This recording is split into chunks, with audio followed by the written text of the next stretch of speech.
రామాని నా సొంత సిస్టర్ లాగే ట్రీట్ చేశాను. నాకంటే ఎక్కువ తన గురించి ఆలోచించాను. నీకన్నా ఎక్కువగా ఈ ఫ్యామిలీని అభిమానించాను. ఇంత చేస్తే నాకు జరిగిన సన్మానం ఏంటో తెలుసా మమ్మా? ఎంగిలి నీళ్ళు.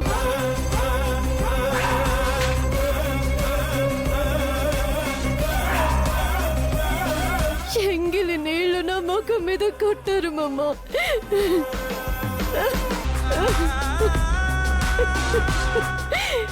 నా మనసు చచ్చిపోయేలాగా అవమానించారు.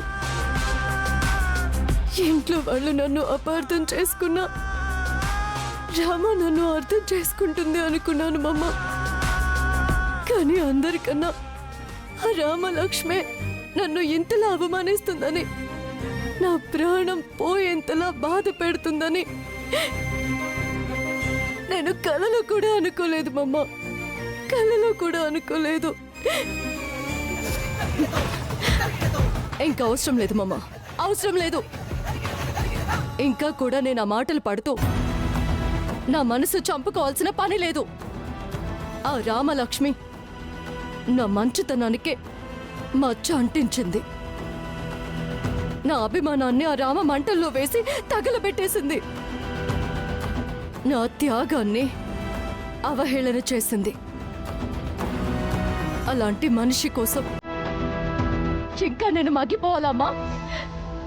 అవసరం లేదు. ఆ రామలక్ష్మిని ఇక నేను వదిలేదే లేదు.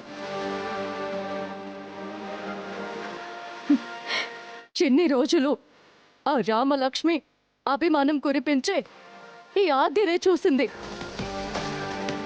కానీ ఈ ఆద్య గుండె మండేలా చేస్తే ఎలా ఉంటుందో తనకి చూపిస్తా. ఈ అమెరికా ఆద్య ఎలా ఉంటుందో ఇకపై ఆ రామలక్ష్మికి చూపిస్తా.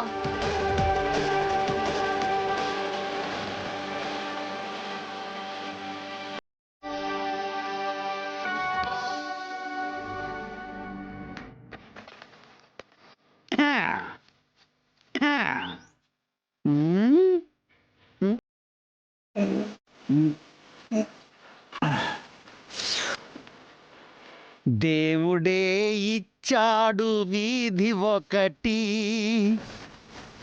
ఇంకా ఇల్లేలా సొంత గూడేలా. ఓ ఇవాళ అయిపోయావు నువ్వు.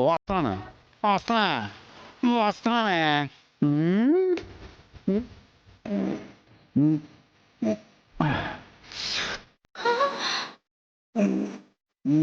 అయ్యో వదినా, వదినా, రా వదినా. ఏంటి పార్వతి? చూడు చూడు. దేవుడే ఇచ్చాడు వీధి ఒకటి,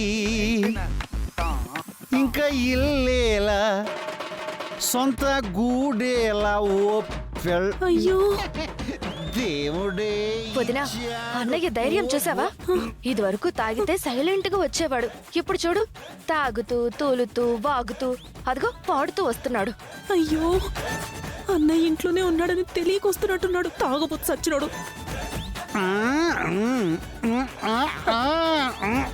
దేవుడే ఇచ్చాడు బాటిల్ ఒకటి, ఇంకా ఇల్లేలా పెంకి వైఫేలా. ఓ బాటిలు దేవుడే ఇచ్చాడు. ఓ ఏమండి ఏమండి, ఈ బాటిల్ ఏంటి, ఈ పాటలేంటి? ఏమే, ఈ బాటిల్లో ఉన్న మందు గొంతులోకి పోగానే ఈ గుండెల్లో ఉన్న బాధ గొంతులోంచి పాటలాగా అలా అలా వచ్చేసిందే. ఎనీ డౌట్ మై డియర్ పాడా? పేడ కదే, పిడత మొహం దానా. ప్యాడ్ ఇంగ్లీష్ మందు తాగాను కదా, ఇంగ్లీష్ వాళ్ళలాగా పద్మంలా కాకుండా షార్ట్ కట్లో ప్యాడ్ అని నీకు క్యూట్ నేను పెట్టాను. దాన్ని ఉంచేసుకో, జాగ్రత్తగా ఉంచేసుకో. ఓకే సరే వాగకుండా గదిలోకి రండి, అన్నయ్య చూస్తే వాయించేస్తాడు. రండి రండి. ఏయ్! అయ్యో ఏమే వాయించడానికి నేనేమన్నా వీణనా డోల్నా? ఆ? ఏయ్ వెంకట్రావు, రింగు వెంకట్రావు ఇక్కడ. ఇదిగా నువ్వు అన్నయ్య అని అనగానే నేను టికెట్ అని భయపడిపోయే రోజులు పోయినాయి అమ్మా. అన్నయ్యో నేను బావగారు అని బెదిరిపోయేవాడిని. అది కాదు ఇప్పుడు. Shoe, shoe. ఇది నువ్వు కొత్త మందు తాగారా? కొత్తగా మాట్లాడుతున్నారు. రండి ఇటు. ఏయ్ ఏంటే బెదిరిస్తున్నావా నన్ను? నేను ఈ మందు మార్చడం వల్ల కాదే నాకు ఈ ధైర్యం వచ్చింది. మరి మీరు ఈ ఇల్లు మార్చటం వల్ల వచ్చింది. ఏమే, ఆ ఇంట్లో పరవణం తిని నేను, ఈ ఇంట్లో మీరు పెట్టే పచ్చడి మెతుకులు తిని నాలో చచ్చిపోయిన పౌరుషం తన్నుకొచ్చింది. షూ, షూ, తన్నుకొచ్చింది. షూ, షూ, షూ. ష, ష. ఆ ఇంట్లో అల్లుడుగా ప్రత్యేక హోదా అనుభవించిన ఈ వెంకటరావు ఈ ఇంట్లో కనీసం ప్రత్యేక ప్యాకేజీ కూడా నోచుకొని మనిషిని అయిపోయానే. ఏమే? నాలో చచ్చిపోయిన మొగాడు అన్నయ్య వస్తున్నాడు. బయటకు అయ్యో, వచ్చాడే. అన్నయ్య వస్తున్నాడు. వచ్చాడు. అన్నయ్య వస్తున్నాడు. ఏమే? నాలో చచ్చిపోయిన మొగాడు షూ, షూ.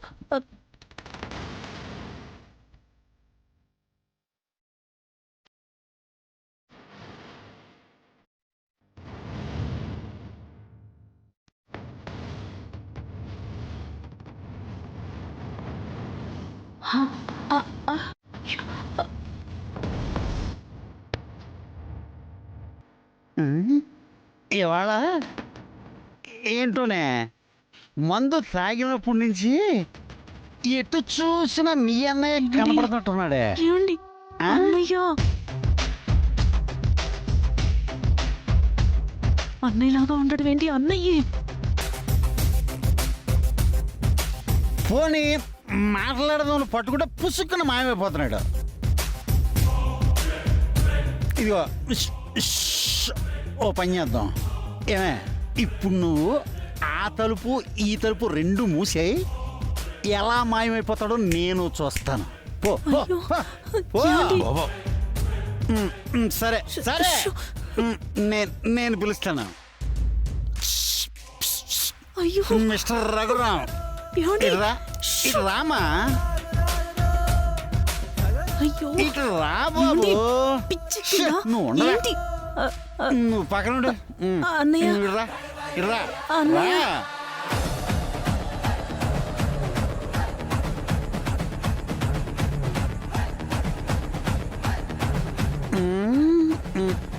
నీతో మాట్లాడాలంటే అబ్బో చాలా ఎత్తైతేనే బెటరు. ఇన్ని నా వల్ల కదా. కానీ అసలు విషయం ఏంటంటే, నేను మందు తాగి మంచి పాట ఎత్తుకుని ఇంటికి వస్తే నీ నీ నీ చెల్లి నా పాటకి నా ఆటకి అడ్డుపడిపోయి ఎంత డిస్టర్బ్ చేస్తుందో చూడండి బాగారు. అసలు దానికే కాదు బాగారు, ఈ ఇంట్లో మీకెవ్వరికి మందు విలువ తెలియదు. ఆఖరికి మా అత్తగారికి కూడా తెలియదు. అబ్బా ఉఫ్ ఉఫ్ ఉఫ్.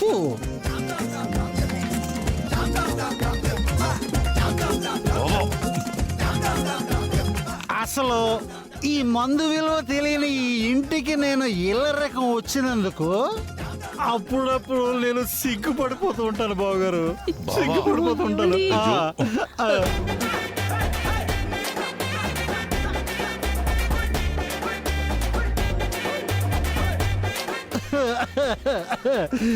నాలో నేనే సిగ్గుపడి చచ్చిపోతాను బావగారు, అన్నయ్య.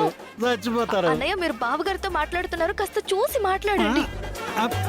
అమ్మా చెల్లెమ్మా, చూసే మాట్లాడుతున్నానమ్మా. ఏమండి కళ్ళల్లో కళ్ళు పెట్టి చూడు.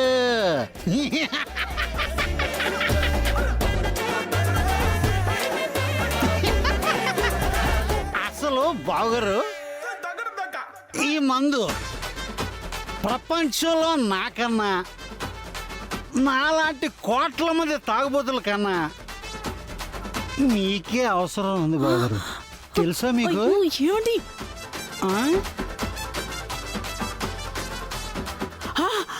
అయ్యో నీకే అవసరం. ఎందుకు అంటే అడగండి. కట్టుకున్న భార్య దగ్గర లేకుండా పోయింది.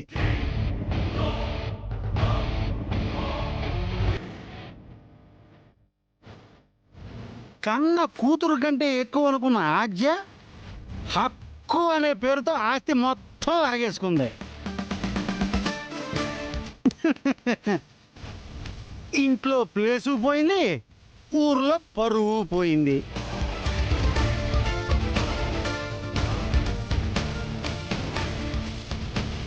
టోటల్గా కోట్ల ఆస్తి బావగారు, కోట్ల ఆస్తి పోయింది. చివరికి ఇదిగో ఇదిగో ఈ ఇల్లుందా, రిటైర్మెంట్ స్టేజ్కి వచ్చి ఎప్పుడెప్పుడు పడిపోతుందో తెలియని ఈ ఇంట్లోకి వచ్చి శాసనం లేని కప్పుతో టీ తాగుతూ పప్పు కూడా లేని అన్నం తెలుసా బావగారు, పచ్చడి గొడ్డు కారం బతుకులైపోయినాయి బావగారు ఇవి. ఆ. ఏమండి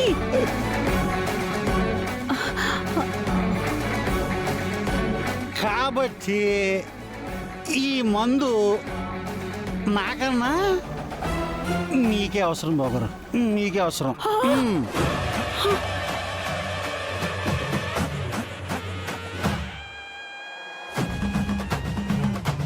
తీసుకోండి బాగారు, అస్సలు సిగ్గుపడకండి.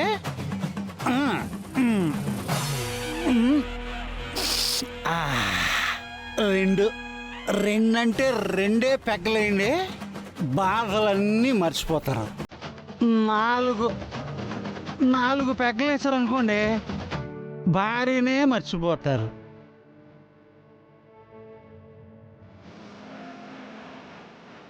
బాగారు ఆ పైన ఇంకో రెండు వేసారు అనుకోండి,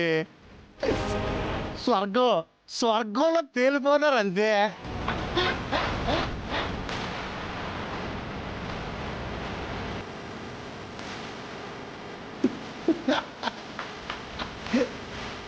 బాగారు నిజానికి నేను ఇప్పుడు ఆ స్టేజ్లోనే ఉన్నా, స్వర్గం రంభ.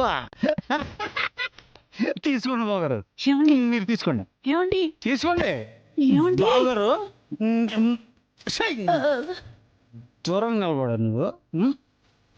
ఈ రోజు నుంచి నీ బాధలు పంచుకోవడానికి నీకు నేనున్నాను, నా నిద్రకి ఈ మందు ఉంది.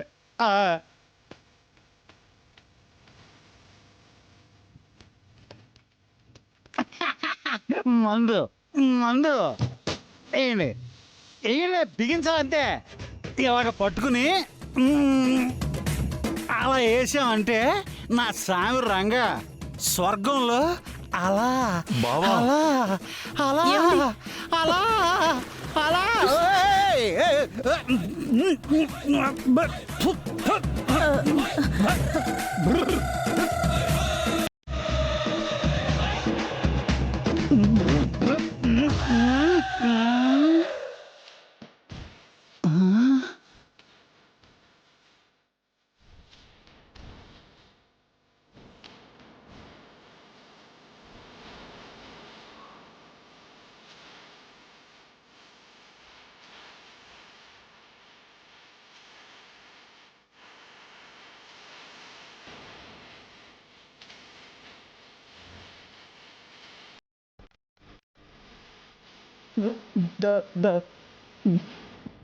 బావగారు,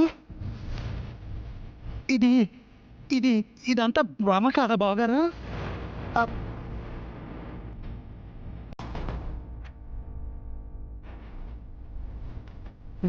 మీరు నిజంగానే ఆ, మీరు నిజంగానే నా కళ్ళ ముందు నిలబడ్డారా బావగారు?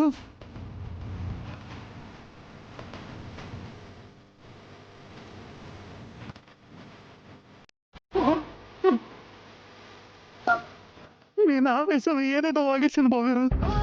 తెలీదు, మీరున్నారు అనుకోలేదు బావగారు, నిజంగా అనుకోలేదు.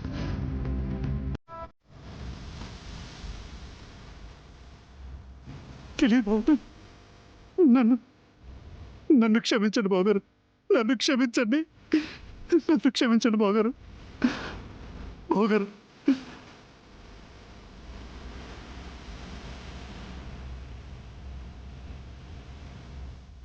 నన్ను క్షమించండి బావగారు, నన్ను చంపేయండి బావగారు, చంపేయండి.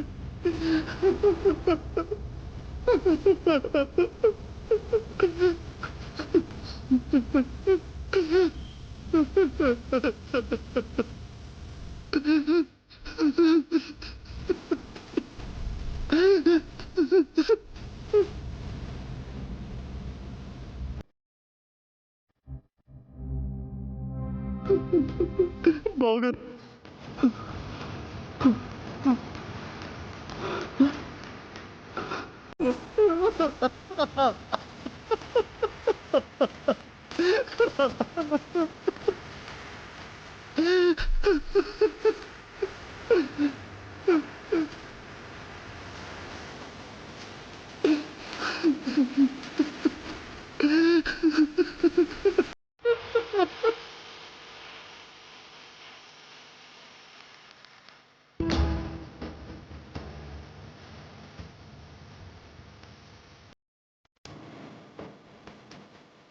అన్నయ్య మంచినీళ్ళు.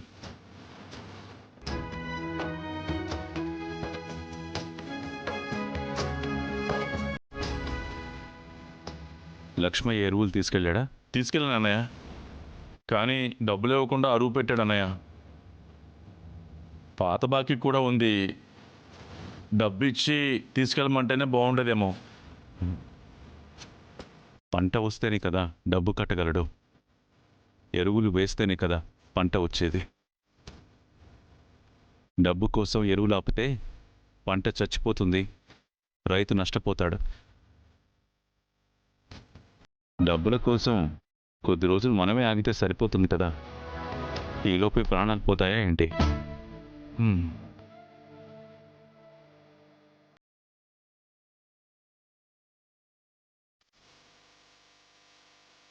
నమస్కారం రఘురామ్ గారు. ఆ, ఆ, నమస్కారం, కూర్చోండి.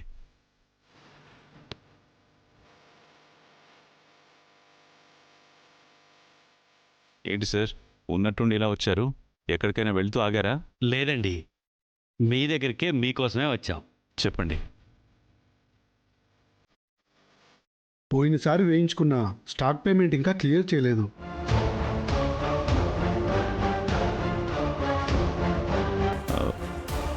పోనీ 1-2 రోజుల తర్వాత రండి, మొత్తం కట్టేస్తాను.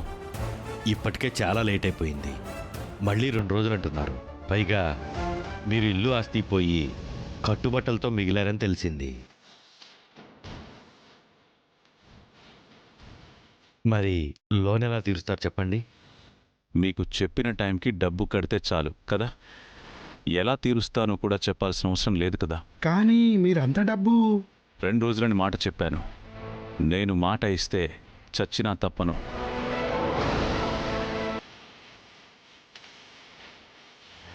రెండు రోజుల తర్వాత ఇదే టైంకి వచ్చి మీ డబ్బు తీసుకెళ్ళండి.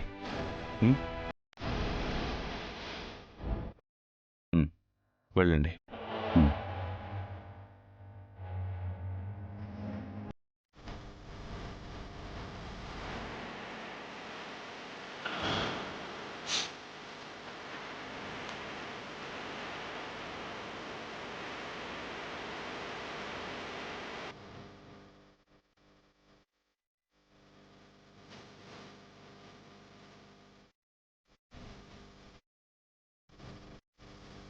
ఏమండి, మీరు వాళ్ళకి మాటిచ్చారు కదా, మీరు మాటిస్తే ప్రాణం పోయినా తప్పరు కదా. అవును. పరిస్థితులు అనుకూలంగా లేనప్పుడు మాట తప్పితే ఏమవుతుందండి? ప్రాణం పోతుంది. పరిస్థితులు మారినా నా మాట మాత్రం మారదు. నిజమేనండి, మీరు మాటకి అంత విలువిస్తారు. కానీ మీతో 7 అడుగులు నడిచిన నేను, మీ దగ్గర విలువలు తెలుసుకున్న నేను మాటకి విలువ ఇవ్వకూడదా అండి? మాట పైన నిలబడితే నా తప్పు అండి? చెప్పండి. ఆద్య చేతిని వదిలిపెట్టను అని నా చెల్లి చనిపోతున్న టైంలో నా చెల్లి దగ్గర మాటిచ్చినందుకే ఆ మాటని తప్పకుండా ఆద్య చేతిని పట్టుకొని ఉన్నానండి.